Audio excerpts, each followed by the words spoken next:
Please feel free to read along by turning to page 104 in the New Testament portion of your Pew Bible. This reading will be about the death and resurrection of Lazarus. When Jesus arrived at Bethany, home of Lazarus, Martha, and Mary, he found that Lazarus had already been in the tomb for 4 days. Now Bethany was near Jerusalem, some 2 miles away, and many of the Jews had come to Martha and Mary to console them about their brother. When Martha heard that Jesus was coming, she went and met him, while Mary stayed at home. And Martha said to Jesus, "Lord, if you had been here, my brother would not have died. But even now I know that God will give you whatever you ask of him." Jesus said to her, "Your brother will rise again." "I know that he will rise again in the resurrection on the last day."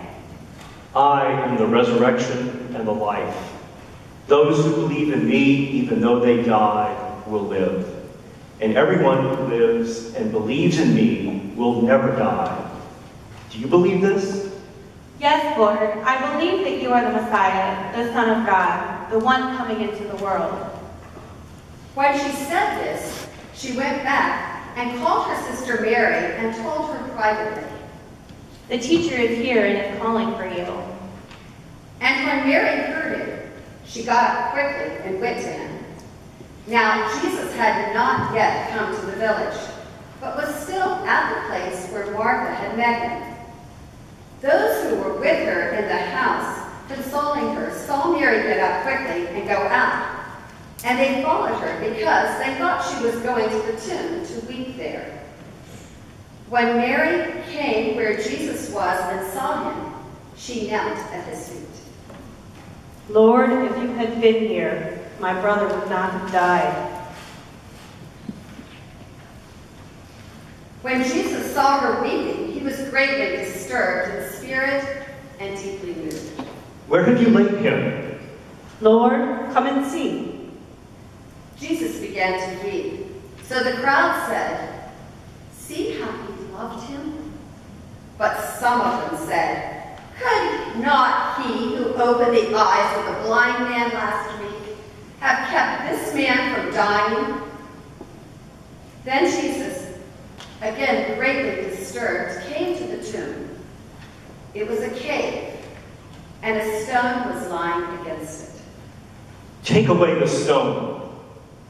Martha said to him, "Lord, already there is a stench because he has been dead for 4 days." "Did I not tell you that if you believed, you would see the glory of God?" So they took away the stone. And Jesus looked upward and said, "Father, I thank you for having heard me. I knew that you always hear me, but I have said this for the sake of the crowd standing here, so that they may believe that you sent me." When he had said this, he cried with a loud voice, "Lazarus, come out!"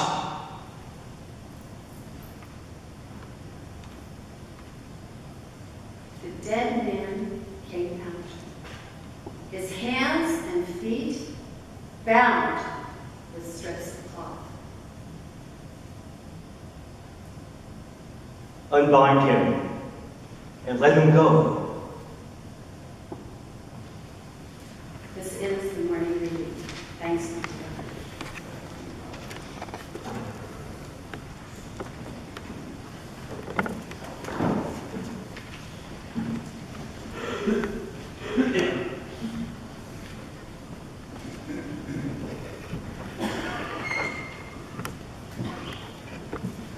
Will you pray with me? Gracious God, it is our prayer today that the words of my mouth, and especially the meditations of our hearts, would be acceptable to you. For you remain our God and our Redeemer. Amen.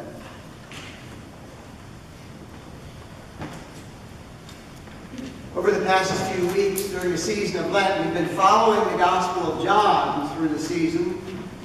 You may have noticed that these readings are essentially story narratives, and so we've been giving voice to the stories in different ways. The stories come complete with setting and drama and even the occasional plot twist. We began with the story of Nicodemus a few weeks ago, coming to see Jesus in the cover of darkness. We then went to the Samaritan well, where we saw Jesus ask for a simple drink of water. That ended up in a conversation where there was self-disclosure and healing. Last week there was the story of the man who was born blind, which was as much a story about those who had such a hard time believing and understanding that he had been made well, as it was about the man himself. This week we had the story of Lazarus being raised from the dead. These stories from the Gospel of John are like signposts that lead us through the Gospel, that each lead in their own way to what will eventually be the main event of the Gospel, Jesus' crucifixion and resurrection. Years ago, I spent the summer between my first and second year of seminary working and preaching, of all things, at Yellowstone Park. During the week, my job was to drive a big old tour boat, the Lady Yellowstone, that carried passengers around the lake. And I would tell them stories that they probably didn't care that much about hearing while they were seeing the beautiful lake. Over there off to your right, you'll see. Then on Sunday mornings, I would get to the lake hotel, and I'd go into the bar, and I would grab the chairs from the bar and take them out into the lobby and set them in front of the picture window and lead a worship service every Sunday morning, subjecting the children of devout parents to the very first sermons I had ever written. I'm sure they still recall the wonderful time they had in Yellowstone, and especially those worship services. It was a great adventure this summer, especially since I'd never really been further west than southern Missouri. To me, mountains meant the Shenandoahs and Skyline Drive, and the hill with which I was most familiar was Capitol Hill. But when that summer came along, I was off to the Rockies. I packed up my little Honda Civic and I drove out west all by myself. The front seat, I can still picture it over on the right. The front seat was filled with these things, these rectangular pieces of paper. They're called maps. You had to unfold them, look at them to see where you're going. And the other thing that was in the front seat were these sandwich-sized music boxes that we called 8-track tapes. The back seat was filled with my little pup tent, which I had to leave unfolded every morning after I packed it up so the dew would dry off of the nylon. The drive felt pretty familiar for a while through Ohio and Indiana and Illinois. I'd never been in Wisconsin, but that still seemed a little familiar, kind of rolling hills, very green. Minnesota was beautiful, but I was still kind of used to that landscape as well. But after I'd driven through Minnesota, I came to a state that was decidedly different from any state I had ever been in before. The state of South Dakota, which is one very long, flat, open state. And the further west you go in South Dakota, the more flat and open and almost lunar the landscape became. It seems to me like it was taking me and my Civic 3 or 4 days to get through South Dakota. I darn near wore out that Doobie Brothers tape, and you can only listen to the Bee Gees for so long. The scenery didn't change really, it just got more and more lonesome. Me and my maps and my tent. And the only way you could tell you were making any progress, it seemed like in South Dakota, was that from the first mile or so after you left Sioux Falls, there were these signs, billboard kinds of signs. And any of you who have driven across South Dakota probably know what those signs were advertising, right? Let's hear it. Wall Drug is right. Wall Drug. Just out of Sioux Falls. Wall Drug, 350 miles ahead. You're almost there. Get refreshing ice water at Wall Drug, 210 miles. Feed the kids at the Dinosaur Cafe at Wall Drug, 115 miles. World's biggest collection of authentic turquoise at Wall Drug, just 30 miles ahead. This exit, Wall Drug. Each sign more dramatic than the one that had come before it. Each one more compelling, more riveting. And these signs for Wall Drug did two things. The first thing they did, of course, was to lead me to stop at Wall Drug. The second thing was to get me safely across the otherworldly state of South Dakota, waiting for that next sign. Well, these stories that are sprinkled through the Gospel of John all serve as signs, if you will, only the signs aren't pointing toward Wall Drug. They all point toward the main drama of the Gospel of John, of all the Gospels, the death and resurrection of Jesus. John wants to make sure we do not miss this event. So he places these signs, these stories, like breadcrumbs along the road. We go from the water to the wine at the family wedding. We go by the Samaritan well. We go by the healing of the man born blind, Lazarus, finally being raised from the dead. From there, there's only one more place to go, right? And that's where John wants us to go. We go from Lazarus walking out of his tomb with those bandages, those grave cloths hanging from his arms and legs. We go from there to the Passover feast that would mark the Passion of the Christ. John does not want us to miss this event, and so he points us there the whole way. Now, I think the reason for all these signs that John sprinkles through the gospel is that John's followers were beginning to doubt whether the church was going to survive its trip across South Dakota.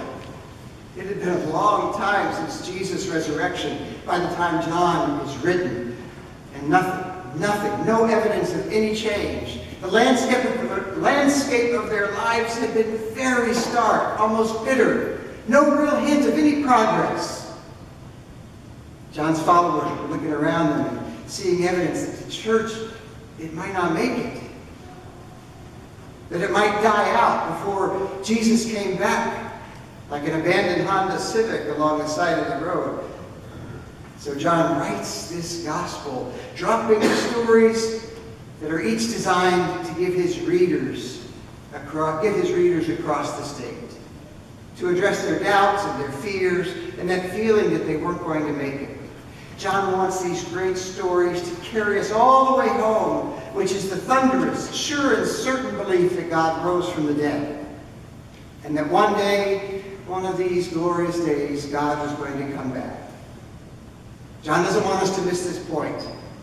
And so he gives us Lazarus. Resurrection, next exit. Now, to be sure, this grand story of the raising of Lazarus speaks a personal word to us. Sometimes each of us feels like Mary or Martha. We found ourselves praying for that miracle as things get more desperate in our lives. Mary and Martha sent for Jesus and asked him to come to Judea, which was not a safe place for him, and they knew it. Just a few miles outside of Jerusalem. They didn't care. They wanted what they wanted. Sometimes we do whatever we can when our own dear Lazarus is sick. And then when that person finally arrives, we have been known to unload on them, haven't we? One of my favorite parts of this story, of the whole scriptures, Jesus finally shows up and Martha runs out to the edge of town and says, "Where have you been?" Martha's like the parent who finally found the child who wandered away and got lost. "I am so glad to see you. Now go to your room." a very personal story, this one. Sometimes life, like Lazarus, stinks. It just does. 4 days gone, no hope of coming back. In fact, sometimes life is so hard that even the people who are always strongest for us, sometimes even they break down. From the sound of things, Jesus was planning to cruise into Bethany 4 days after his friend had died, wave his magic hands over the tomb, and boom, that would be it. Lazarus alive. But did you hear what happened when he got there? The weight of that scene, combined maybe with what Jesus knew was coming up very soon for him. It was just too much. He stood there and cried like a baby. Yeah, this story does offer us very personal words. Mary, Martha, Lazarus, good friends of Jesus. But I have a feeling, just a feeling, that this story is also intended for the church as much as about this family. This story is a word to the church that was frankly getting tired, and it tells them, do not worry, God is about to do a new thing. Life is about to emerge, which was good news back in John's day, and it's still good news for a church that wonders what the future might bring. You know, if you look at the church in one way, in one light, I guess, it can look kind of old and maybe a little bit tired. Dwindling crowds, rattling around in big, beautiful sanctuaries. Up ahead, you see a quaint old whitewashed church building in the countryside by the side of the road, and when you get closer, you see that it says St. John's Antique Shop and Bistro. You go downtown and slip inside an old sanctuary where 7 or 8 people help each other up the steps and into the room for a quiet little worship service presided over by Father Mackenzie, writing the words to a sermon not many will hear. How's old Maudie this week? Oh, she's about the same. Needs someone to be with her pretty much all the time now. Don't think she's going to make it back to worship anytime soon. After the service is over, you walk around the corner where the sidewalks are pulsing with life. There's a line at the coffee shop, out the front door. If you look at the church in that one certain way, in the late afternoon light, almost evening, things can look pretty bad. But here we have this story, which is about Jesus coming, not to fix up the old Lazarus, but to raise him from the dead. And so too, we have the church, responding to Jesus' command, Lazarus, come out. For every story of a congregation still entombed, there is the reality of a congregation choosing a new thing, or choosing to revel in the old, but wrapped in a new package. The Crystal Cathedral used to be the iconic image of Protestant America, white Protestant America. Thousands of people would come to the services in Southern California. Hundreds of thousands would listen to the radio broadcast. Do you remember it? The Hour of Power. Robert Schuller, the church triumphant. It was a picture of success until it became the tomb of Lazarus. Robert Schuller left the pulpit and then passed away, and the congregation just imploded, had to close down. Then in 2010, the Roman Catholic Archdiocese of Orange County bought the Crystal Cathedral, and now it is filled again. Only the worship services are masses. The masses are said in Spanish, and most of the members are people of color. The Inner Church Center on Riverside Drive on the Upper West Side of Manhattan was built in 1958. You know who paid for it? John D. Rockefeller. How iconic can you get? It was envisioned as the Vatican for mainline Protestantism. Every denomination practically, the National Council of Churches, the World Council of Churches, everything was there. Now, it's still a thriving center of community life.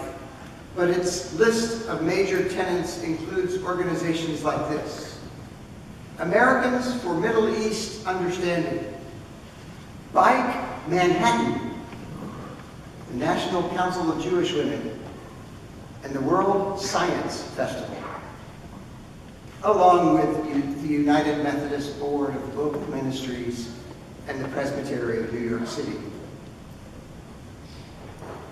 It is indeed a challenging time to be church, isn't it? How the church has changed over the last 50 years. Lazarus doesn't look a thing like he used to. The what and the why of the church are so much different than they used to be. But friends, the church is still there, looking for its new life, its new footing. People still want to worship. People still want to find a place where hearts can turn toward God. People still want community. People still want to serve.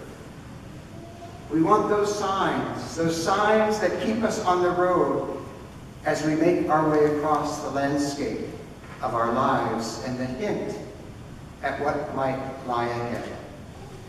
And we want them in the name of Jesus, who has a pretty good track record of bringing new life out of old too.